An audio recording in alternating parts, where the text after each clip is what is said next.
CPM Padiyottuchal local സമ്മേളനം പാടിയോട്ടുചാലിൽ നടന്നു. പതാക ഉയർത്തലിന് ശേഷം നടന്ന ചടങ്ങ് ജില്ലാ കമ്മിറ്റി അംഗം സി കുഞ്ഞികൃഷ്ണൻ ഉദ്ഘാടനം ചെയ്തു.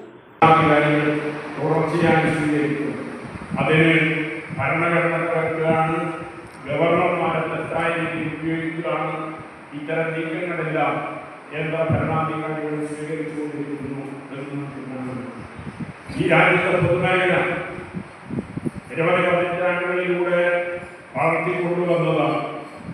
ആഗോളവൽക്കരണ നയങ്ങൾ നടപ്പാക്കാൻ തുടങ്ങിയതിലൂടെ ഇതിനെല്ലാം തകർക്കാനും സ്വകാര്യവൽക്കരിക്കാനുമുള്ള നീക്കങ്ങളാണ് നടത്തിക്കൊണ്ടിരിക്കുന്നത് എങ്കിൽ ഇന്ന് എത്രത്തോളം അദ്ഭുതമായ രീതിയിലാണ് ഈ പൊതുമേഖല സ്ഥാപനങ്ങളാകെ കോർപ്പറേറ്റുകൾക്ക് കൈമാറിക്കൊണ്ടിരിക്കുന്നത് എന്ന് കാണാൻ സാധിക്കും.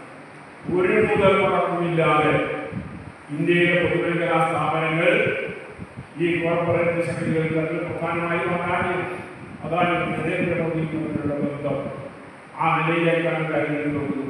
എങ്ങനെയാണ് പൊതുമേഖല സ്വകാര്യ മേഖല കൈമാറുന്നത്?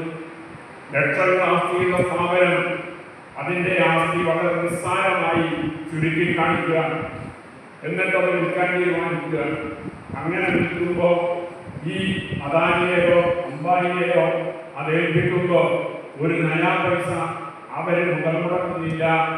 ഇത് ഏറ്റെടുക്കാൻ ആവശ്യമായ പണം മുഴുവൻ നൽകുന്നത് ഇന്ത്യയിലെ ദേശസാൽകൃത ബാങ്കുകളാണ്. ഒരു നയാ പൈസ ഈ മുതലാളിമാർ മുടക്കുന്നില്ല.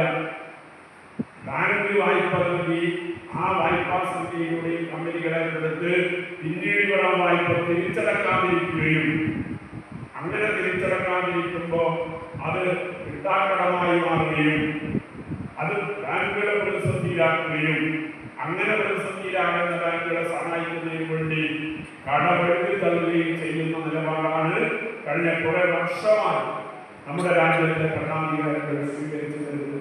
KV Govindan, PV Thampan, KV Vijayan, P Nalini, K Kunhikrishnan, K Prabhakaran എന്നിവർ സംസാരിച്ചു. ശനിയാഴ്ച വൈകുന്നേരം നടക്കുന്ന വോളണ്ടിയർ മാർച്ചിനും പൊതുസമ്മേളനത്തിനും ശേഷം പരിപാടി സമാപിക്കും. സമാപന സമ്മേളനം ജില്ലാ കമ്മിറ്റി അംഗം K പത്മനാഭൻ ഉദ്ഘാടനം ചെയ്യും.